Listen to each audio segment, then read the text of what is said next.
أعوذ بالله من الشيطان الرجيم بسم الله الرحمن الرحيم رب اشرح لي صدري ويسر لي أمري واحلل عقدة من لساني يفقه قولي ربي يسر ولا تعسر وتمم بالخير اللهم لا سهل إلا ما جعلته سهلا وأنت تجعل الحزن إذا شئت سهلا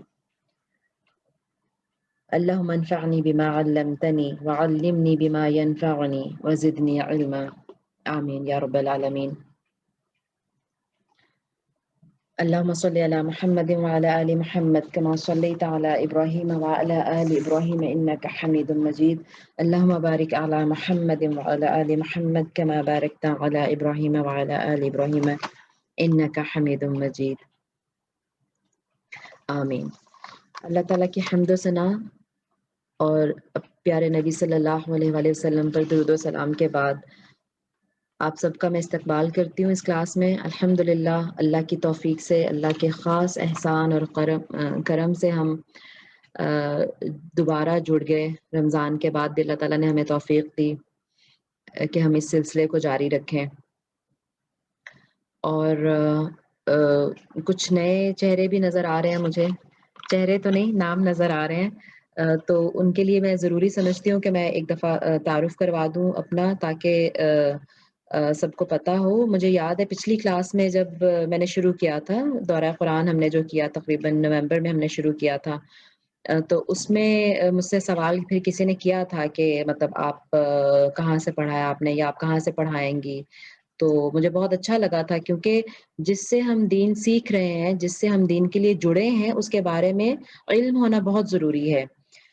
جیسے ابھی میں نے اپنے میسج میں بھی ڈالا جو آج ہم نے سرکولیٹ کیا ہے، کہ فتنوں کا دور بہت زیادہ ہے، اختلافات کا دور بہت زیادہ ہے، اور ایک عام مسلمان جو ہے وہ اگر ہم بات کریں تو وہ کنفیوزڈ ہی نظر آتا ہے، کہ کچھ نہیں سمجھ آتا کون صحیح کہتا ہے کون غلط کہتا ہے.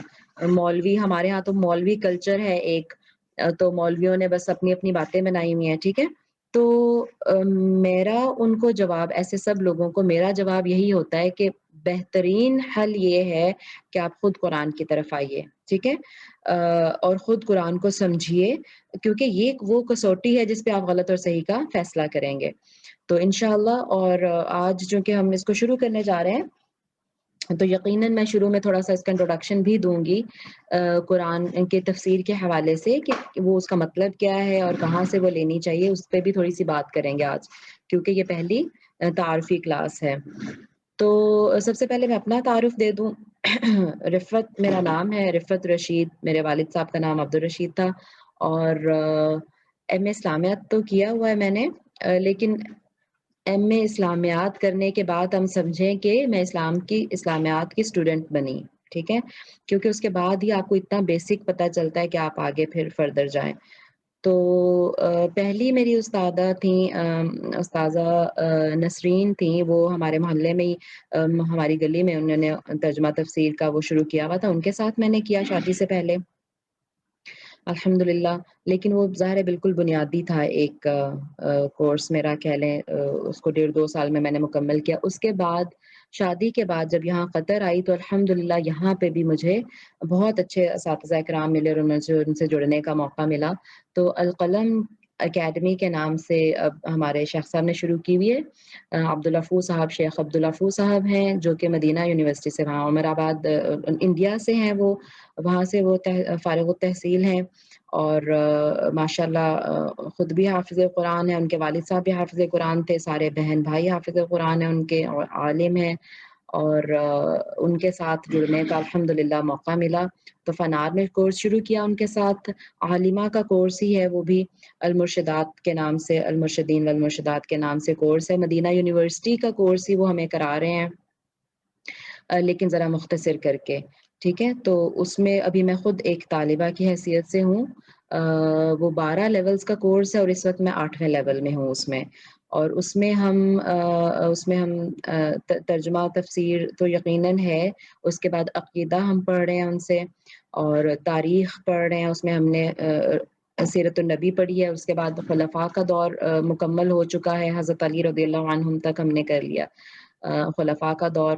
اور اس کے بعد آگے جو ہے اب وہ امیّد خلفاء شروع کریں گے، تو تاریخ اسلامی بھی پڑھ رہے ہیں، فقہ پڑھ رہے ہیں، حدیث پڑھ رہے ہیں، لغہ عربیہ پڑھ رہے ہیں، تو مطلب پورا فل فلیج جو کورس ہوتا ہے جو مدینہ یونیورسٹی میں کرایا جاتا ہے وہی ہم ان کے ساتھ کر رہے ہیں۔ تو بس اپنے اساتذہ کو دیکھ کے پیشن ملا کہ یہ دین کی روشنی جو ہے وہ خود لینے کے ساتھ یقیناً اس کو پھر پھیلانا ہمارا زندگی کا مقصد ہونا چاہیے۔ اور جیسا کہ میں نے پہلے ذکر کیا کہ فتنوں کا دور ہے، اور فتنوں کے دور میں یہ قرآن کی روشنی اور حدیث کی روشنی جو ہے یہی ہمیں صحیح ڈائریکشن میں لے کے جانے میں انشاءاللہ مدد کرے گی۔ اسلام میں شخصیت پرستی نہیں ہے۔ اگر ہم نے کسی کو دیکھنا ہے تو ہمارے پیارے نبی صلی اللہ علیہ وآلہ وسلم کو ہی ہم نمونہ تقلید بنائیں گے۔ تو بہرحال باتیں آتی رہیں گی، اور کلاس کا فارمیٹ ایسا رہے گا کہ انشاءاللہ شروع میں ہم رکھیں گے ترجمہ تفسیر جو بھی ہوگا، اور اس کے بعد اینڈ میں کچھ 15 منٹ کا ہم ٹائم لیتے ہیں۔ اس میں اگر کسی کے سوال ہوں پوری کلاس کے دوران جو ہے وہ بار بار ڈسٹربنس کی اجازت نہیں ہوتی، لیکن انشاءاللہ اگر آپ کے ذہن میں کوئی بات آتی جائے جو آپ پوچھنا چاہیں، ڈسکس کرنا چاہیں، بلکہ کچھ آپ ایڈ کرنا چاہیں، اگر آپ کو لگے کہ ہم سے بیان کرنے میں وہ چھوٹ گئی ہے بات، تو آپ ضرور ایڈ کر سکتی ہیں اینڈ پہ، ٹھیک ہے؟ اینڈ پہ مائک آن کرائے جائیں گے تو آپ پھر اینڈ پہ ایڈ کر سکتے ہیں، یا پوچھنا ہو تو پوچھ سکتے ہیں۔ تو انشاءاللہ میرا خیال ہے کتنا کافی ہے، تعارف میں نے اپنا بتا دیا، اور بس کچھ عرصے سے جڑے ہوئے ہیں قرآن کے ساتھ۔ دورہ قرآن کے نام سے ہم رمضان میں بھی کرتے ہیں، اور ریگولر ویسے کلاسز بھی چلتی ہیں، عربی گرامر کی بھی چلتی ہیں، اور وہ انشاءاللہ اگر آپ نے ہمارا گروپ جوائن کیا ہوا واٹس ایپ کا تو اس میں ایک دفعہ دوبارہ ہم ڈیٹیلز ڈال دیں گے، جو بھی ہمارے سارے پروگرامز چلتے ہیں گرامر کے، یا تجوید کا بھی ایک الحمدللہ ہم نے شروع کیا ہے، ٹھیک ہے؟ تو موسٹلی میرا خیال آپ لوگوں میں سے بہت سارے ایسے ہوں گے جن کو آلریڈی پتا ہو، لیکن اگر کوئی ایسا بندہ ہے ابھی کلاس میں جس کو جو ہمارے واٹس ایپ گروپ میں نہیں ہے، صرف لنک کے ذریعے اس نے جوائن کیا ہے، تو وہ پلیز چیٹ میں اپنا نمبر ڈال دیں، ہم ان کو ایڈ کر لیں گے اپنے گروپ میں، ٹھیک ہے؟ کیا میری آواز لو ہے؟ باقی لوگ بھی ذرا لکھ کے بتا دیں، کیونکہ ایک میسج میں نے دیکھا ہے کہ آواز لو ہے۔ ذرا باقی لوگ بھی چیٹ میں لکھ کے بتا دیں۔ نہیں، اچھا بالکل ٹھیک ہے، صحیح، ٹھیک، الحمدللہ، ٹھیک ہے۔ تو جن کو لو آ رہی ہے نا وہ ذرا اپنا مائک چیک کر لیں، جویریہ ان کو لکھتے ہیں ذرا میسج کے، وہ ذرا خود چیک کر لیں کہیں ان کے پاس تو لو نہیں آواز ہوئی، آواز نہیں آ رہی، لیکن میجورٹی نے تو لکھا ہے کہ آواز آ رہی ہے نا؟ ٹھیک ہے، میجورٹی نے یہی لکھا ہے، چلیں الحمدللہ، صحیح، ٹھیک ہے۔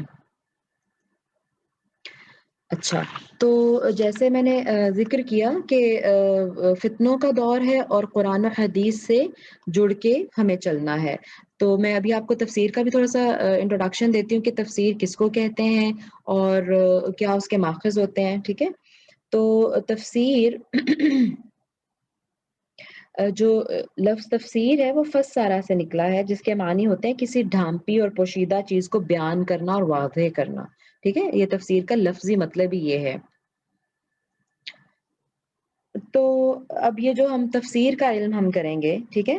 ایسا علم جس کے ذریعے جو تفسیر ہم شروع کریں گے، اس کے ذریعے اللہ تعالیٰ کی کتاب کا فہم حاصل کرنا۔ اللہ تعالیٰ تفسیر کا مطلب ہے اللہ تعالیٰ کی کتاب کا وہ فہم حاصل کرنا جس کے ذریعے ہم اس پہ عمل کر سکیں، اور جس کے لیے وہ نازل کیا گیا ہے اس فہم کو حاصل کرنے کی کوشش کرنا، یہ تفسیر میں کام کیا جاتا ہے۔ اور اس میں جو احکامات ہیں ان کو سمجھنا اس اللہ کی کتاب میں، کلام اللہ میں، کیونکہ اس کا ٹاپک، تفسیر کا ٹاپک یقیناً کلام اللہ ہے، اللہ تعالیٰ کی کتاب ہے، تو اس کے احکامات کو سمجھنا، ان کی حکمتوں کو واضح کرنا، ٹھیک ہے؟ یہ سارا تفسیر کے انڈر آتا ہے۔ اچھا، اس کے ضمن میں ایک لفظ تعویل بھی استعمال ہوتا ہے۔ اب ظاہر ہے چونکہ ہم ایک طالب علم کی حیثیت سے ہم قرآن کی طرف آئے ہیں، تو اس میں جو ٹرمز، جو اصطلاحات استعمال ہوتی ہیں ہمیں ان کا بھی پتہ ہونا چاہیے۔ تو ایک تعویل جو ہے وہ لفظ استعمال ہوتا ہے، آپ نے شاید سنا ہو، اس کی تعویل اس طرح کی جاتی ہے۔ تو یہ اول سے ہے جس کے معنی تعویل، اول سے ہے جس کے معنی ہے لوٹنا، یعنی کسی چیز کا کسی کے اصل کی طرف لوٹنا۔ تو اگر ہم تفسیر کی اقسام ذکر کریں تو تفسیر دو طرح سے کی جاتی ہے۔ ایک تو تفسیر ہوتی ہے بالماثور، معصور یعنی اثر سے نکلا ہے، بالتفسیر بالماثور یعنی اثر سے، یعنی اثر کس کو کہتے ہیں کہ جو یعنی جو عام ایک زبان میں اگر آپ دیکھیں عام زبان میں اگر دیکھیں تو اثر کہتے ہیں جو پیچھے چھوڑا ہوا ہوتا ہے کسی کا، ہے نا، کوئی چیز گزر جائے تو اس کے پیچھے اس کا اثر رہ جاتا ہے۔ تو ہم اثر اسلامک ٹرمینالوجی میں اس کو بولتے ہیں کہ جو رسول اللہ صلی اللہ علیہ وآلہ وسلم کے چھوڑی ہوئی اثرات ہیں، یعنی احادیث کے لیے ہی اثر کا لفظ بھی بولا جاتا ہے۔ شاید آپ میں سے بہت ساروں کو نہ پتا ہو کہ اثر کا لفظ حدیث کے لیے ہی بولا جاتا ہے، یعنی رسول اللہ صلی اللہ علیہ وسلم کی سنت اور حدیث۔ تو اسی لیے ایک ہے تفسیر بالمعصور، ٹھیک ہے، جو اثر سے یعنی کسی اوتھینٹک سورس سے ہمارے پاس آئی ہے، پیچھے سے وہ آئی ہے اثر سے، ٹھیک ہے۔ اور ایک ہے تفسیر بالرائے، تفسیر بالرائے۔ تو تفسیر بالمعصور تو وہی ہوگی جو رسول اللہ یعنی جو فہم خود قرآن نے ہمیں دیا، ٹھیک۔ ہم تفسیر کے سورسز بھی دیکھیں گے کہ ہم تفسیر کرتے کہاں سے ہیں۔ جیسے میں نے کہا کہ تفسیر ہوتا تو یہی ہے کہ اللہ تعالیٰ کی کتاب کو سمجھنا، اس کے پوشیدہ معنوں کو واضح کرنا، اور اس میں جو حکمتیں ہیں، جو اس میں احکامات ہیں، ان کو سمجھنا، ٹھیک ہے، یہ سارا تفسیر میں آتا ہے۔ تو اب ظاہر ہے کہ اس کی حکمتیں، اس کے احکامات کو سب سے پہلے تو قرآن خود واضح کر سکتا ہے، ٹھیک ہے۔ تو قرآن کی تفسیر سب سے پہلے تو قرآن سے ہی ہوتی ہے، ٹھیک ہے۔ ہو سکتا ہے کہ قرآن کی ایک آیت ایک جگہ پہ کچھ کہہ رہی ہے اور آگے چل کے کہیں اس کی تفسیر آ جائے، یعنی اس کا مطلب واضح ہو جائے کہ اچھا کیا مطلب تھا۔ تو سب سے پہلے قرآن کی تفسیر قرآن سے ہوتی ہے۔ اس کے بعد رسول اللہ صلی اللہ علیہ وآلہ وسلم جو تھے وہ شارح تھے۔ آپ کو پتا ہے قرآن خود تو نہیں اترا، اکیلا تو نہیں اترا، رسول اللہ صلی اللہ علیہ وآلہ وسلم پر اترا۔ تو آپ صلی اللہ علیہ وآلہ وسلم نے جو اس کے معنی بتائے ہمیں کہ اس آیت کا یہ مطلب ہے، یا اس لفظ کا یہ مطلب ہے، یا اس کے جو بھی احکامات انہوں نے ہمیں کر کے دکھا دیے سنت سے جو ثابت ہیں، وہ اس کی تفسیر ہوگی پھر اس کے بعد۔ اور اس کے بعد جو صحابہ تھے، جو رسول اللہ صلی اللہ علیہ وآلہ وسلم کی صحبت میں جنہوں نے رہ کے دین کو سمجھا، وہ جو ہے وہ ہمارے لیے قابل تقلید نمونہ ہوں گے، ٹھیک ہے۔ یعنی ان کا جو فہم ہے، جو صحابہ کے اقوال ہوں گے، ایک تو یہ ہے نا کہ ڈائریکٹ حدیث آ گئی کہ رسول اللہ صلی اللہ علیہ وسلم نے خود بتایا کہ اس کا یہ مطلب ہے، ٹھیک ہے۔ اس کے بعد جو اگلا نمبر ہے وہ ہے صحابہ کا، کہ رسول اللہ صلی اللہ علیہ وآلہ وسلم سے انہوں نے جو سمجھا اور ان کا جو فہم ڈیولپ ہوا، ان کی جو سمجھ ڈیولپ ہوئی، وہ ہمارے لیے امپورٹنٹ ہے۔ تو صحابہ میں ماشاءاللہ کچھ بہت اچھے مفسرین صحابہ کے نام آتے ہیں۔ دیکھیں صحابہ میں بھی نا ہر ایک کی اپنی اپنی وہ ایٹریبیوٹس تھیں، اپنی اپنی وہ ماہرانہ صلاحیتیں تھیں، ٹھیک ہے۔ جیسے کہ کسی انسان میں کوئی علم یا کوئی سکل بہت اچھی ہوتی ہے تو دوسرے میں کوئی دوسری سکل بہت اچھی ہوتی ہے۔ تو اسی طرح قرآن کی تفسیر کے حوالے سے کچھ صحابہ جو تھے وہ بہت مطلب اچھا وہ فہم رکھتے تھے۔ ان میں عبداللہ بن عباس کا نام آتا ہے۔ عباس جو تھے وہ رسول اللہ صلی اللہ علیہ وسلم کے سگے چچا تھے، ٹھیک ہے۔ تو ان کے بیٹے عبداللہ یعنی رسول اللہ صلی اللہ علیہ وسلم کے چچا زاد بھائی عبداللہ بن عباس کا آپ کو نام بہت ملے گا۔ اس کے بعد حضرت علی، یقیناً حضرت علی کا آپ کو ملے گا ریفرنس کہ وہ بھی بہت اچھا فہم قرآن کا رکھتے تھے، سبحان اللہ۔ اس کے بعد آپ کو نام ملے گا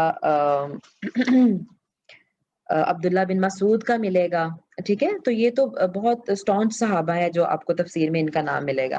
اچھا، تو یہ جو ان کے تھرو جو ہم تک فہم پہنچا ہے وہ تفسیر بالمعصور کہلاتا ہے، ٹھیک ہے۔ اس کے بعد تفسیر بالرائے۔ اب تفسیر بالرائے، رائے جو ہے اس کو تفسیر بالاجتہاد بھی کہتے ہیں، ٹھیک ہے۔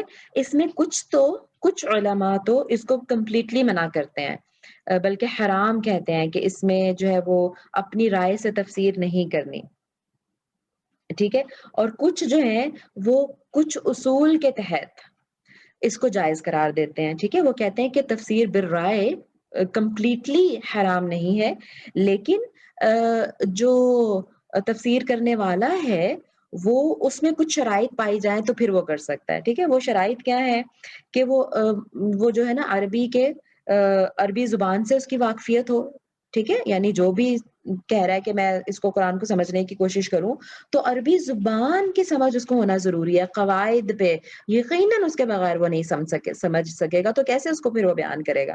تو جو اسلوب کلام ہے قرآن پاک کا، اپنا ایک اسلوب ہے، اپنا ایک سٹائل ہے، ٹھیک ہے؟ وہ اس کو پتا ہونا چاہیے۔ اور زمانہ جاہلیت کے جو اشعار ہیں، جو پوئٹری ہے نا، جو زبان دیکھیں، ہمیں خود پتا ہے کہ ہم اردو زبان ایک بولنے والی اور ہوتی ہے، کتابی زبان اور ہوتی ہے، اور پھر جو پیور جو یعنی محاورے وغیرہ جس میں بولے جاتے ہیں، جو اصطلاحات استعمال ہوتی ہیں، ٹھیک ہے، جو ضرب المثل استعمال ہوتے ہیں، وہ کس موقع پہ کہاں استعمال ہوتے ہیں، کیا معنی ہوتے ہیں، وہ سارا سینس ہونا چاہیے، ساری سمجھ ہونی چاہیے۔ تو یعنی عربی ادب سے اس کی مکمل واقفیت ہونی چاہیے، تو وہی اس کو ایکسپلین کر پائے گا نا، کیونکہ اس میں جو آپ کو اس طرح کی بھی محاورات بھی ملیں گے قرآن میں آپ کو، اور جو پیور جو لٹریچر کی بک ہے وہ قرآن ہے۔ تو اس کو نصیحت کے لیے تو اللہ تعالیٰ نے یقیناً آسان بنایا۔ اللہ تعالیٰ نے قرآن پاک میں فرمایا وَلَقَدْ يَسَّرْنَا الْقُرْآنَ لِلذِّكْرِ فَهَلْ مِن مُدَّكِرٍ، ہم نے قرآن کو نصیحت کے لیے آسان بنایا، کیا کوئی ہے جو نصیحت پکڑے؟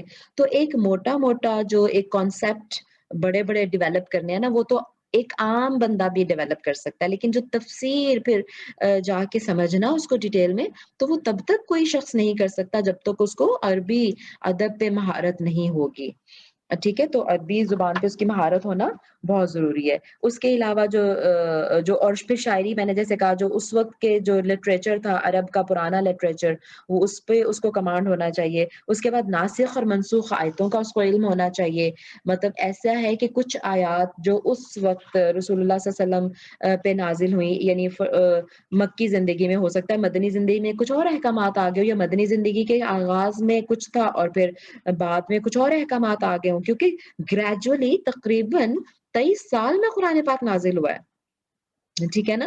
تو اس میں حالات میں چینجز آئے، تو وہ سارا وہ تاریخ کا اس کو پتا ہونا چاہیے، اس کو سیرت کا پتا ہونا چاہیے، جو بھی تفسیر کرنا چاہ رہا ہے، تاکہ وہ پھر ان کی روشنی میں ان کو سمجھ سکے آیات کو، اس کے بغیر تو ناممکن ہے، ٹھیک؟ تو اس کے علاوہ باقی جو مطلب ہو سکتے ہیں، جو لیٹسٹ علوم ہو سکتے ہیں، ان کا بھی اس کے لیے جاننا ضروری ہے۔ اگر کوئی اپنی رائے سے تفسیر کرنا چاہتا ہے تو یہ اس کے لیے ہے، ٹھیک ہے؟ اب میرے جیسا ایک لے مین، میرے جیسا بندہ کہ جو ابھی اس علم کے راستے پہ ایک سمجھنے کے ایک سٹیپ رکھا ہے، اس کے لیے وہ تفسیر کیسے ہو سکتی ہے، یا جیسے ابھی ہم تفسیر کریں گے تو وہ کیسے کریں گے؟ ہم یقیناً انہی مفسرین کی تفاسیر کا مطالعہ کر کے وہیں سے ہم کریں گے، ہم اپنے پاس سے بالکل نہیں کریں گے، ٹھیک ہے؟ ہم یقیناً وہاں پہ نہیں ہے جہاں پہ کوئی مفسر کر سکے، لیکن اس کا یہ مطلب نہیں ہے کہ جو صحابہ نے بیان کر دیا اس کے علاوہ یعنی کوئی کر ہی نہیں سکتا تفسیر، ایسا نہیں ہے، کیونکہ ہر زمانے میں دیکھیں، جیسے میں نے کہا کہ اس زمانے کی ریکوائرمنٹس الگ تھیں، تو آج بھی تو ایسے حالات پیش آ سکتے ہیں نا، قیامت تک کے لیے ہے قرآن، تو بند گلی میں اللہ نے نہ ہمیں چھوڑا، نہ قرآن کی ٹیچنگز بند گلی میں ہے، ٹھیک ہے؟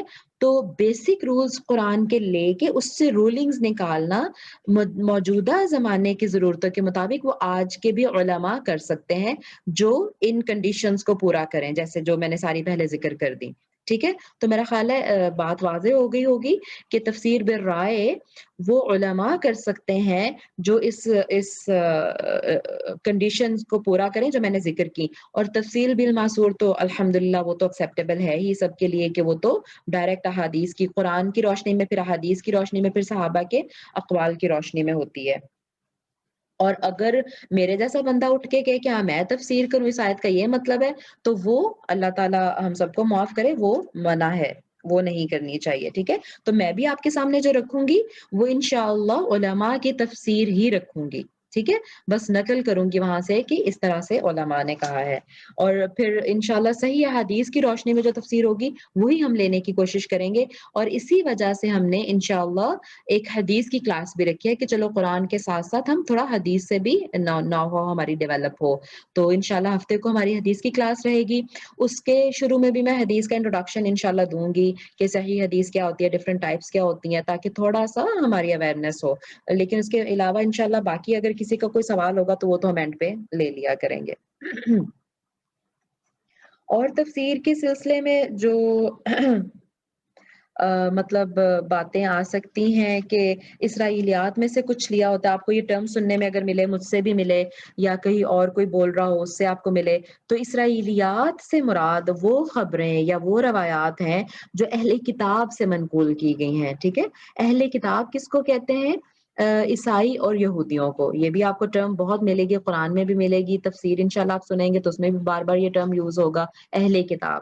تو آپ کو پتا ہونا چاہیے کہ اہل کتاب یہودیوں اور عیسائیوں کو کہا جاتا ہے، کیونکہ آج جتنے بھی ریلیجن دنیا میں موجود ہیں اس میں سے 3 کو الہامی دین کہا جاتا ہے، کہ جو یعنی یہ کلیم کرتے ہیں کہ اللہ تعالیٰ کی طرف سے ہیں یہ نازل کردہ، ٹھیک ہے؟ تو اس میں عیسائیت ہے، یہود ہے اور مسلمان ہیں، تو ان پہ بھی ہمیں پتہ ہے کہ کتابیں نازل ہوئی، لیکن یقیناً وہ کتابیں اپنی اصل شکل میں موجود نہیں ہیں، اس لیے قابل عمل نہیں ہے وہ، ٹھیک ہے؟ قابل عمل وہ دین نہیں رہے، اس میں چینجز آ گئے، قابل عمل صرف قرآن ہے، لیکن قرآن کو پڑھ کے آپ کو وہ ٹیسٹ ملے گا، وہ آپ کو پیچھے بلکہ اس میں ذکر خود ملے گا، قرآن میں آپ کو ملے گا کہ تورات میں اللہ نے یہ کہا تھا اور انجیل میں اللہ نے یہ کہا تھا، اللہ نے یہ نازل کیا، اللہ نے یہ نازل نہیں کیا تھا، اسی لیے قرآن کو مہیمن کہا گیا ہے۔ مہیمن یعنی حفاظت کرنے والا، یعنی نگرانی کرنے والا، تو جو اللہ نے پہلے احکامات بھیجے تھے اور لوگوں نے چینج کر لیا، قرآن نے اس کی حفاظت کر دی کیونکہ اس کو کوٹ کیا، ری کوٹ کیا، ٹھیک ہے؟ تو بہرحال اسرائیلیات کا میں آپ کو بتا رہی تھی کہ اہل کتاب کی جو منقول روایات ہیں جو وہاں سے لی گئی ہیں ان کو اسرائیلیات کہا جاتا ہے، ٹھیک ہے؟ اچھا، تو اسرائیلیات کے لیے بھی ہمارے کچھ مفسرین گزرے ہیں تاریخ میں بھی، جنہوں نے بہت زیادہ اسرائیلیات کو لے لیا، اور وہ کیوں لیا؟ کیونکہ قرآن جیسے میں نے پہلے کہا ایک بنیادی اصولوں کی کتاب ہے، ٹھیک ہے؟ اس میں بنیادی اصول دیے گئے، جتنی اس میں ضرورت تھی اتنی ڈیٹیل بتائی گئی ہے، اس میں قصے آپ کو بہت ملیں گے مختلف اقوام کے، لیکن ان کی ڈیٹیلز نہیں ملیں گی، تو ان کی ڈیٹیلز کا ذکر کرنے کے لیے کچھ علماء نے اسرائیلیات کا بہت زیادہ سہارا لے لیا، ٹھیک ہے؟ اور یقیناً ہمیں نہیں پتا کہ وہ صحیح ہیں یا غلط ہیں، ٹھیک ہے؟ تو اسرائیلیات میں سے جو تو حدیث کے ساتھ مطابقت رکھتی ہوگی وہ تو ہم آسانی سے کوٹ کر سکتے ہیں نا، یعنی کوئی کلیش نہیں آتا جس میں، قرآن اور سنت کے کلیش میں نہیں ہے بلکہ ان کی موافقت میں ہے، قرآن اور سنت کی ہی کانسیپٹس کو، عقائد کو وہ اگر وہ انڈورس کر رہی ہیں اسرائیلیات، ٹھیک ہے، تو ان کو لینے میں کوئی حرج نہیں ہے، وہ لینا جائز ہے، لیکن کچھ ایسی ہیں جو بالکل ٹکراؤ میں آپ کو نظر آئیں گی باتیں، رائٹ؟ اگر یعنی میں اگزامپل دیتی ہوں کہ اگر قرآن جو ہے وہ انبیاء کو صالح کہہ رہا ہے، اللہ کے چنے ہوئے بندے کہہ رہا ہے، اور جو اسرائیلیات میں ہمیں کچھ ایسی روایات ملے جو نبیوں کے بارے میں نعوذ باللہ ان کے کبیرہ گناہوں میں ملوث ہونے کا ذکر کر رہی ہیں، اور ایسی ہیں، تو یقیناً ہمیں وہ نہیں لینا چاہیے اور نہ ہمیں وہ ذکر کرنا چاہیے۔ تو میں یہ بتا رہی تھی کہ کچھ تو پھر ایسا ہے کہ جن کا جھوٹا ہونا یقینی ہے، اور کیسے میں یقین سے کہہ رہی ہوں کہ وہ اسرائیلیات جھوٹی ہیں؟ کیوں؟ کیونکہ وہ قرآن اور حدیث سے ٹکراؤ میں ہیں، ٹھیک ہے؟ تو ان کو ہم یقیناً نہیں لیں گے، لیکن انفارچونیٹلی بہت ساری تفسیر کی کتابوں میں ہمیں ایسی بھی ملتی ہیں روایات جو کہ اسرائیلیات سے لی گئی ہیں اور وہ کلیش بھی کھا رہی ہیں، ٹھیک ہے؟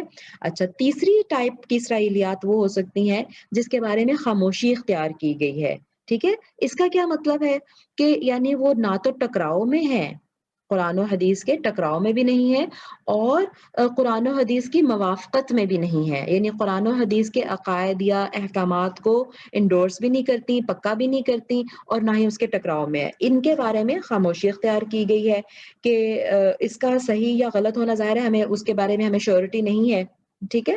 تو ان کو نہ ہم ان کی تصدیق کر سکتے ہیں، نہ ہم ان کو جھٹلا سکتے ہیں، نہ ان کی تکذیب کر سکتے ہیں۔ تو بہرحال ان کے بارے میں ہمیں خاموش رہنا چاہیے، مطلب اگر کوئی کوٹ کر لے تو ٹھیک ہے اس کو سن لیں، کیونکہ اس سے ہمارے عقیدے میں کوئی بگاڑ نہیں آ رہا، کوئی قرآن و حدیث کے مخالفت میں نہیں ہے وہ، ٹھیک؟ تو اس کو لینے میں کوئی حرج نہیں ہے، اگر کوئی بیان کر لے تو وہ اس کی اجازت ہے۔ اسی طرح رسول اللہ صلی اللہ علیہ وسلم نے بھی فرمایا، کیونکہ صحابہ کے زمانے میں بھی تھیں یہ اسرائیلیات، اب نہیں ہے، اب کے اسکالرز نہیں لے رہے، صحابہ کے زمانے میں بھی ایون یہ ظاہر ہے کیونکہ یہ تورات اور انجیل تو قرآن سے پہلے کی ہے نا، تو صحابہ کے زمانے میں بھی وہ لیتے تھے، صحابہ بھی بیان کرتے تھے، ٹھیک ہے؟ تو حضرت ابو ہریرہ رضی اللہ تعالیٰ عنہ فرماتے ہیں کہ وہ یعنی اہل کتاب عبرانی زبان میں تورات کو پڑھتے تھے، ٹھیک ہے؟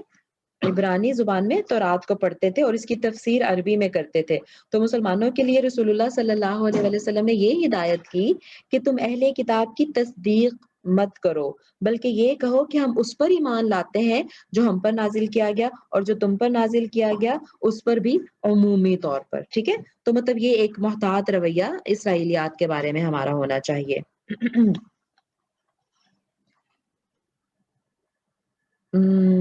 میرا خیال ہے کہ کافی ہے اتنا انٹروڈکشن۔ اس کے علاوہ بس ہمیں یہ پتا ہونا چاہیے کہ مکی اور مدنی صورتیں ہوتی ہیں، مکی اور مدنی صورتوں کی کچھ خصوصیات انشاءاللہ مطلب ساتھ ساتھ بھی ہم بتاتے جائیں گے۔ جی انجم آپا انمیوٹ کر لیں، سوری جی۔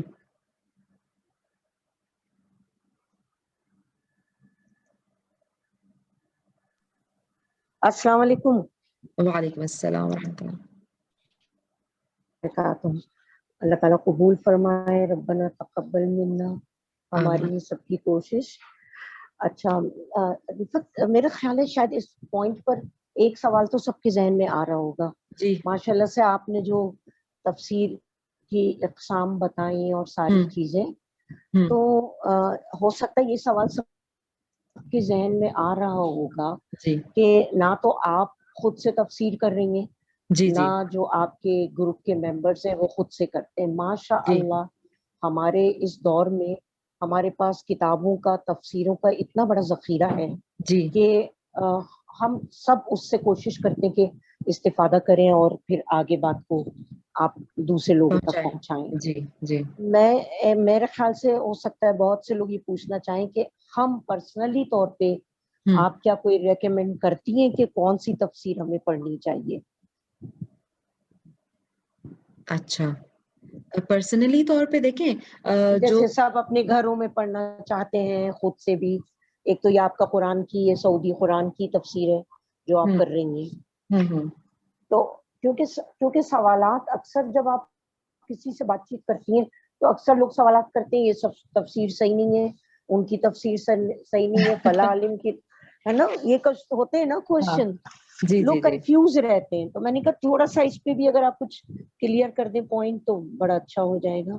ہاں چلے انشاءاللہ ایسا کرتی ہوں، میں کچھ تفاسیر کے نام جو ہے نا گروپ میں شیئر کر دوں گی انشاءاللہ پھر، ٹھیک ہے؟ ہاں جی جی ہاں میں بالکل کچھ بالکل تفاسیر کے نام گروپ میں شیئر کر دوں گی۔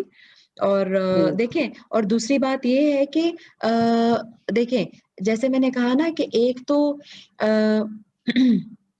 جو عمومی ایک بات کی سمجھ آ رہی ہے، ٹھیک ہے؟ جیسے ابھی میں نے آیت کوٹ کی کہ وَلَقَدْ جی يَسَّرْنَا الْقُرْآنَ لِلذِّكْرِ فَهَلْ مِن مُدَّكِرٍ۔ ابھی انجم آپا ہم قرآن پاک کا دورہ کر کے آئے ہیں نا، تو مطلب میں ایسے ہی اپنے گروپ میں بات کر رہی تھی، ہم نے ایک اسپیکرز کا الگ سے گروپ بنایا ہوا ہے، میں ایسے بات کر رہی تھی کہ ایک جو اتنا مطلب دیکھیں، ایک تو ہوتا ہے نا بہت ہم آرام سے قرآن پڑھے، ایک ہوتا ہے جو مطلب ابھی جیسے اوپر تلے قرآن کی ماشاءاللہ ڈیلی کلاسز لے کے ہم نے دورہ قرآن کیا، کوشش کی اس کو جی سمجھنے کی۔ جی جو بڑے کانسیپٹس ہیں نا وہ آرام سے سمجھ آ جاتے، اتنی ریپیٹیشن ہے ان کی، اتنی ریپیٹیشن ہے، صحیح، تو اس کو بالکل دیکھیں وہ آرام سے سمجھ آتے ہیں۔ اگر اس کو کوئی بندہ یہ کہہ رہا ہے کہ اچھا اس کا یہ نہیں یہ مطلب ہے، ٹھیک ہے، جو ایک اوپر سے دیکھ کے جو آرام سے میں ایک آیت پڑھ رہی ہوں اس میں کوئی وہ مشکل آیت ہے ہی نہیں، جو مطلب آسان نہیں سے مجھے سمجھ آ رہی ہے، لیکن اگر کوئی کہے کہ نہیں اس کا یہاں یہ نہیں یہ مطلب ہے، ٹھیک ہے، جو ایک عام بندے کو پڑھ کے مطلب سمجھ آتا ہے، اس کے جی جی اپوزٹ کوئی اور مطلب بتانا چاہے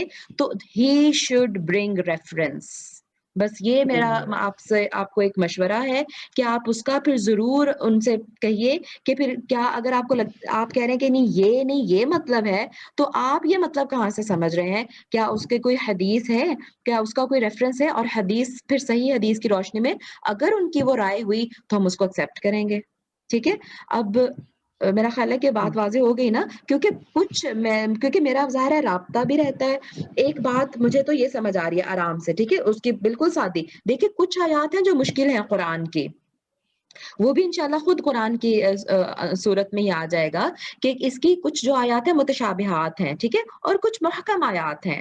جو متشابہات ہیں اس کے معنی الگ الگ ہو سکتے ہیں، چلے کسی اسکالر نے یہ کیا، کسی نے یہ کیا، ہم اس کو مارجن دیتے ہیں، لیکن کچھ تو محکم آیات ہیں، وہ اس کے لیے تو آپ کو اس کا مطلب ترجمہ اچھے سے اور لٹرل میننگ اور یعنی اگر عربی کا تھوڑا سا آپ ہولڈ لے لیں، میں سب سے کہوں گی ماشاءاللہ انجم آپا انکلوڈنگ یو، میں سب سے کہوں گی آئی نو یہ ایزی نہیں ہے کہ عربی زبان ہم سیکھنے کی طرف آ جائیں، لیکن سلیوشن یہ ہے، آپ یقین کریں آپ کے 50% سے زیادہ کوسچن خود بخود سالو ہو جائیں گے اگر آپ عربک زبان سیکھنے کی طرف آ جائیں گے، کیونکہ آپ اپنی آنکھوں سے خود سمجھیں گے، آپ کو پتا ہوگا، جیسے میں نے ابھی کہا کہ مطلب آپ کو پتا ہوگا کہ نہیں، جیسے ایک میں ٹرم بولوں اگر کوئی مائنڈ نہ کریں، عید میلاد النبی، اب میلاد اور عید کے معنی اگر آپ دیکھ لیں تو آپ کو بات سمجھ میں آ جائے گی۔ ایسی بہت ساری چیزیں ہیں، یعنی جو علم الغیب یا بہت چھوٹے چھوٹے سے مسائل ایسے ہیں کہ صرف ہمیں ان کے لفظی مطلب ہی پتہ چل جائے نا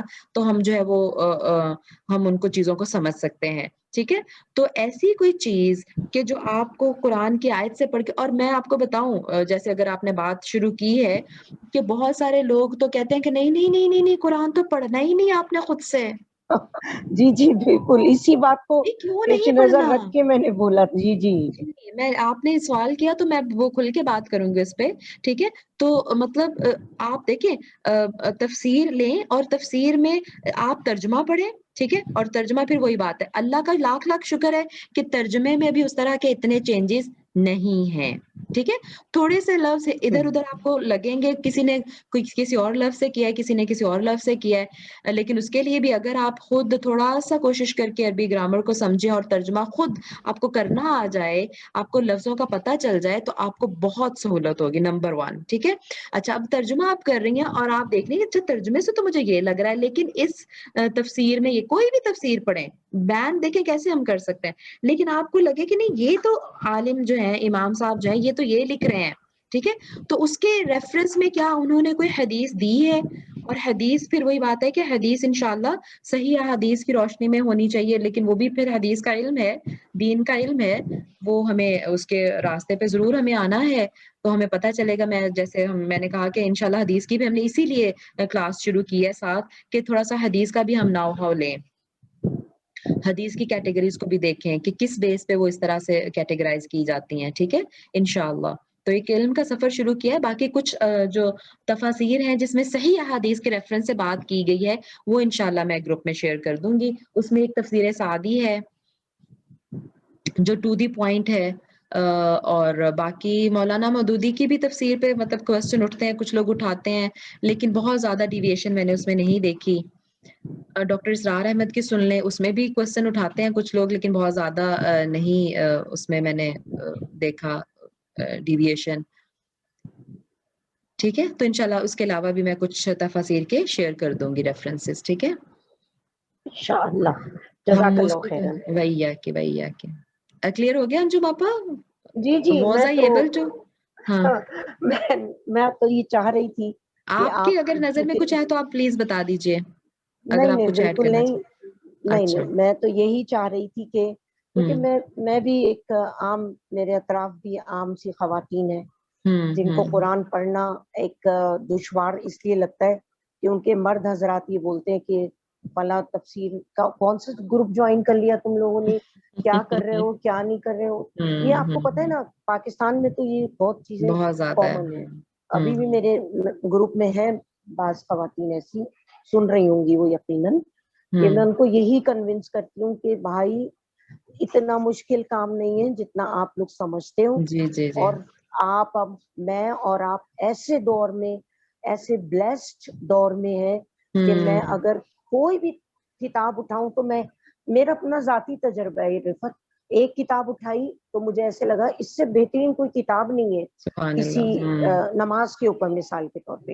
ایک تھوڑے دنوں میں ایک اور کتاب مل گئی، میں نے کہا کیا سبحان اللہ، کیا لوگ کام کر گئے بالکل. ہیں. میں اور واقعی آپ تو بہت کام. بلیسڈ ہیں. بالکل ہاں ہمیں تو صرف اٹھانا ہے، تو میں اس لیے اٹھانا صرف ہے. موٹیویٹ کرتی ہوں کہ اور یار بلکہ ابھی اٹھاؤ دیکھیں تو. آپ کہاں جی بیٹھی ہیں، میں کہاں بیٹھی ہوں، کوئی کہاں بیٹھا ہے، ہم کیسے جڑے ہوئے ہیں، کیسے. جی ماشاء اللہ. آپ دیکھیے کہ مطلب کیسے علماء نے علم حاصل کیا پچھلے زمانوں میں، رائٹ. ایک ایک جی حدیث لینے کے لیے وہ ایک ملک سے دوسرے ملک کا سفر کرتے تھے. سبحان اللہ. جی تو یہ اللہ تعالیٰ کی یقیناً اللہ تعالیٰ کی ایک نعمت ہے ہم پہ کہ اس نے یہ دین محفوظ کر کے رکھا ہے. اللہ تعالیٰ نے کہا ہے وَلَقَدْ یعنی اعوذ باللہ من الشیطان الرجیم اِنَّا نَحْنُ نَزَّلْنَا الذِّکْرَ وَإِنَّا لَهُ لَحَافِظُونَ. تو اس کی حفاظت یقیناً اللہ تعالیٰ خود کرے گا اور کر رہا ہے اور کرتا رہے گا. تو اس کی یعنی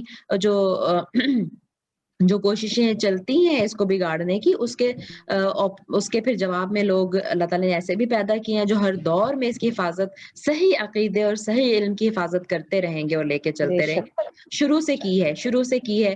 آج بس ہماری ذمہ داری یہ ہے کہ ہم جڑیں.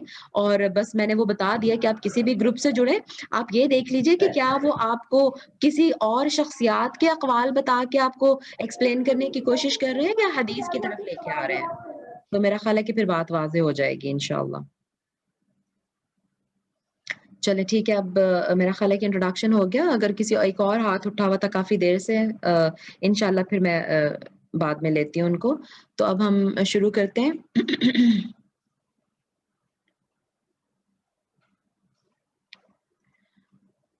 چلے میں لے ہی لیتی ہوں، انہوں نے دوبارہ اٹھا دیا ہاتھ. جی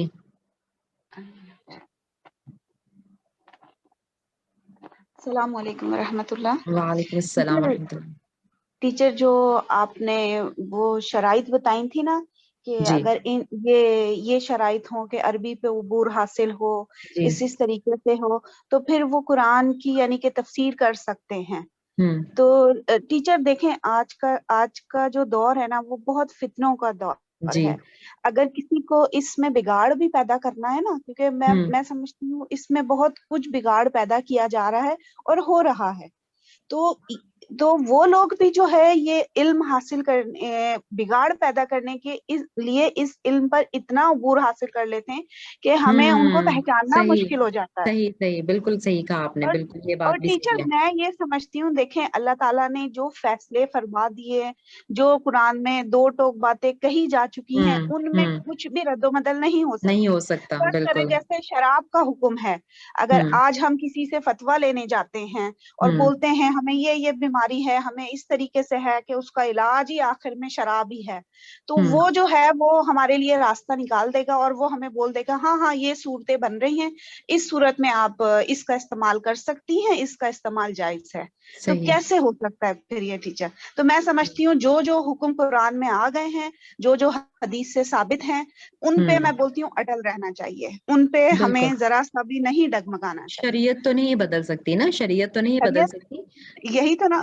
تو پھر ہمیں اس میں ادھر ادھر راستے بھی نہیں تلاش کرنے چاہیے کہ جب میں اللہ نے یہی ایک تو فیصلہ میں نے فرما دیا. جی میں نے یہی کہا نا کہ آپ کسی کے ساتھ بھی جڑیں، بس ایک کرائٹیریا رکھ لیں اپنے پاس، ایک یارڈ سٹک رکھ لیں اپنے پاس سے، آپ میئر کر کے دیکھ سکیں کہ میں نے کس کے پاس جانا ہے اور کس کے پاس. جو آپ قرآن اور حدیث کی بات کرے گا اس کی روشنی میں وہ آپ اس کی بات لے لیں، ٹھیک ہے. اور جو آپ کو لگے کہ نہیں وہ تو فلاں عالم کی اور فلاں اس کی ہی باتوں میں بس مجھے الجھا رہا ہے، وہ پھر آپ ذرا وہ مشکوک ہو جائے گی بات، ٹھیک ہے. اس پہ ذرا آپ کیئرفل ہو جائیں. اور سب سے بڑی بات کہ خود ضرور آپ علم حاصل کریں عربی زبان کا. دیکھیں ہم عالم تو نہیں بن سکتے اس طرح عربی زبان کے، لیکن بیسک عربی تو سیکھ سکتے ہیں نا کہ ایٹ لیسٹ ترجمہ اپنی آنکھوں سے پڑھ لیں. مطلب ترجمہ کے بغیر عربی اپنی آنکھوں سے پڑھ کے اس کو سمجھ جائیں. اتنی عربی تو ضرور ہر بندے کو سیکھنی چاہیے میرا خیال ہے، کوشش کر کے. کوشش ضرور کریں. باقی کامیابی کتنی ہوتی ہے وہ اللہ تعالیٰ بہتر جانتا ہے، اور اللہ تعالیٰ جو ہے وہ کوششوں کو دیکھتا ہے، اللہ تعالیٰ نتائج کو نہیں دیکھتا. انما الاعمال بالنیات، ٹھیک ہے. تو جو انشاءاللہ ہماری نیت ہوگی، اگر ہماری نیت حق پہ رہنے کی ہے اور ہم اس کے لیے کوشش بھی کر رہے ہیں تو اللہ تعالیٰ یقیناً اس کوشش پہ ہمیں جو ہے نا وہ ہمیں اجر دے گا، اور ہم پہنچ پائے کہیں کہ نہیں اس کو نہیں دیکھے گا اللہ تعالیٰ، یقیناً وہ ہمارے دلوں کے حال کو جانتا ہے. ٹھیک ہے، کوشش ضرور کرنی ہے کہ سیکھیں ہم خود سے عربی زبان. ٹھیک ہے، بے شک، انشاءاللہ انشاءاللہ. انشاءاللہ اللہ تعالیٰ ہم سب کو صحیح راہ، صحیح دین سیکھنے کی، صحیح لوگوں سے اللہ آمین، تعالیٰ ہمیں جڑنے بالکل کی توفیق عطا فرمائے. کیونکہ آمین آج ثم کے آمین. دور میں ٹیچر ایک اچھا استاد جو ہمیں صحیح گائیڈ، کیونکہ اتنی زندگی گزر گئی ٹیچر پاکستان میں رہتے ہوئے، ہمیں آج تک مس گائیڈ ہی کیا گیا ہے. ہمیں نماز کا جو صحیح طریقہ ہے تو وہ بتایا ہی ہاں، نہیں گیا. وہ اس لیے نہیں اس طرح بتایا کے گیا نا، طریقے. کیا ہم نے خود ہاں پڑھنے کی کوشش کی کہیں سے؟ ہاں وہی حدیث کی، مطلب صحیح کہہ رہی ہیں آپ بالکل. تو جب مجھے بھی یہ قرآن کی روشنی ملی تو پھر اسی لیے تو میرا پیشن ہے، میں نے شروع میں کہا نا کہ پیشن ہے کہ یہ اس کو سیکھیں اور سکھائیں. تو ہم میں سے ہر کوئی یہ پیشن رکھ لے کہ ہم نے اس کو سیکھنا بھی ہے اور ہم نے سکھانا بھی ہے. تو انشاءاللہ اسی طرح سے وہ جو کمی ہے وہ پوری ہوگی، جو جہالت ہے وہ ختم ہوگی. جہالت کا علاج علم سے کیا جا سکتا ہے انشاءاللہ انشاءاللہ. انشاءاللہ. جی ٹیچر. جزاک اللہ. آپ نے اپنا نام نہیں بتایا، آپ مجھے حسن کے نام سے نظر آ رہی ہیں. نہیں، حسن میرے بیٹے کا نام ہے، میرا نام اسما ہے. اچھا، آپ پاکستان سے یا اسما. قطر سے ہیں؟ نہیں، میں بحرین سے ہوں، اوہ بحرین میں بہر، رہتی ہوں. جی جی ٹھیک، جزاک اللہ خیر، جزاک اللہ. بارک. جی فرحت. جی السلام علیکم ورحمۃ اللہ وعلیکم وبرکاتہ. السلام ورحمۃ اللہ وبرکاتہ. یہ بات انہوں نے بالکل ٹھیک کی کہ ہم مطلب لوگ بہت مس گائیڈ کرتے ہیں، لیکن جو قرآن میں حکم آ گیا نا تو جنہوں نے عمل کرنا ہوتا ہے نا وہ ایز اٹ لے لیتے ہیں، جنہوں نے بالکل راستے نکالنے ہوتے ہیں نا عمل نہیں کرتے وہ راستے نکالتے ہیں بیچ کے. صحیح. تو جب صحابہ کرام پہ آتا تھا جیسے تحویل قبلہ کا حکم آیا، وہ نماز میں آیا تو انہوں نے فوراً سے مانا. فوراً سے مطلب مان لی اور رخ چینج کر لی. تو ہم لوگوں کو بھی ایسا. سوری، وہ غلطی سے مائک آپ کا بند ہو گیا. جی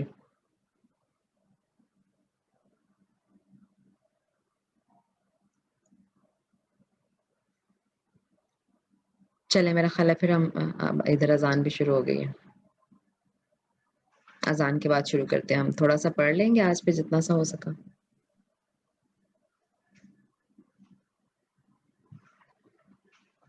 اشہد ان لا الہ الا اللہ.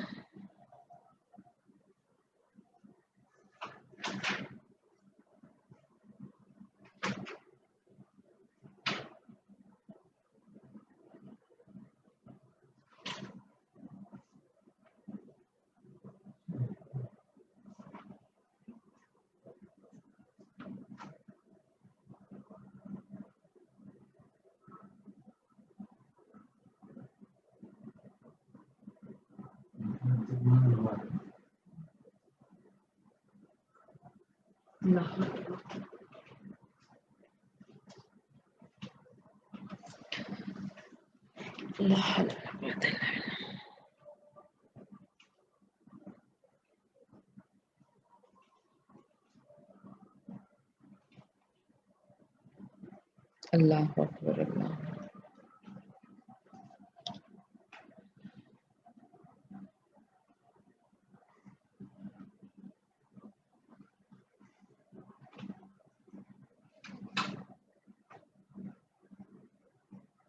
لا الہ الا اللہ. اللهم صل علی محمد وعلى ال محمد كما صليت على ابراهيم وعلى ال ابراهيم انك حميد مجيد.